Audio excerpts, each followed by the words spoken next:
ব্রিটেনে দ্বিতীয় বিশ্বযুদ্ধের সময় নির্মিত লন্ডন টানেল পরিণত হচ্ছে আকর্ষণীয় পর্যটন কেন্দ্রে। জার্মান বোমারু বিমানের হামলা থেকে বাসিন্দাদের বাঁচাতে টানেলটি নির্মাণ করা হয়। যুদ্ধের ভয়াবহ ইতিহাস ভবিষ্যৎ প্রজন্মের কাছে তুলে ধরতে টানেলটিকে পর্যটন আকর্ষণে রূপান্তরের উদ্যোগ নিয়েছে একটি কোম্পানি। দ্বিতীয় বিশ্বযুদ্ধের সময় মাটির ১০০ ফুট গভীরে নির্মিত হয়েছে লন্ডন টানেল। ১.৫ কিলোমিটারেরও বেশি লম্বা টানেলটি মধ্য লন্ডনের হলবর্ন এলাকার তলদেশে অবস্থিত। ১৯৪০ সালে জার্মান বাহিনীর বিমান হামলার অন্যতম লক্ষ্যবস্তু ছিল শহরটি। ইতিহাসে তাদের এই আক্রমণ লন্ডন ব্লিটস নামে পরিচিত। মূলত বিমান হামলা থেকে বাসিন্দাদের সুরক্ষা দিতেই টানেলটি খনন করে তৎকালীন ব্রিটিশ প্রশাসন।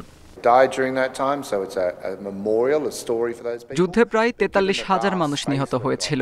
এই টানেলটি সেই নির্মম ঘটনার স্মৃতি বহন করছে। আমাদের মূল লক্ষ্য এই টানেলগুলোকে পুনরুজ্জীবিত করা। আশা করছি টানেলটিতে বছরে ৩০ লাখ পর্যটকের সমাগম হবে। বোমা হামলার সময় স্থানীয় বাসিন্দারা পাতাল ট্রেন স্টেশনগুলোতে আশ্রয় নিত। তবে ১৯৪২ সালে ব্লিটস আক্রমণ বন্ধ হওয়ায় আশ্রয়ের জন্য এই টানেলগুলো ব্যবহার করা যায়নি।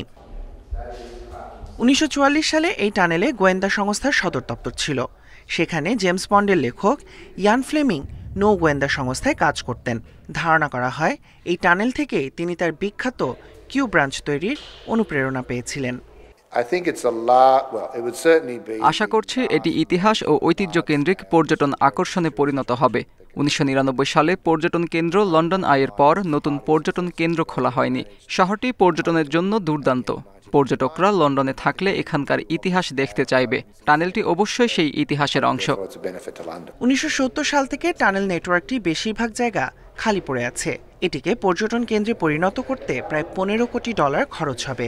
২০২৮ সালের প্রথম দিকে সম্পূর্ণ প্রস্তুত করে দর্শনার্থীদের জন্য টানেলটি উন্মুক্ত করার আশা সংশ্লিষ্ট কর্তৃপক্ষের।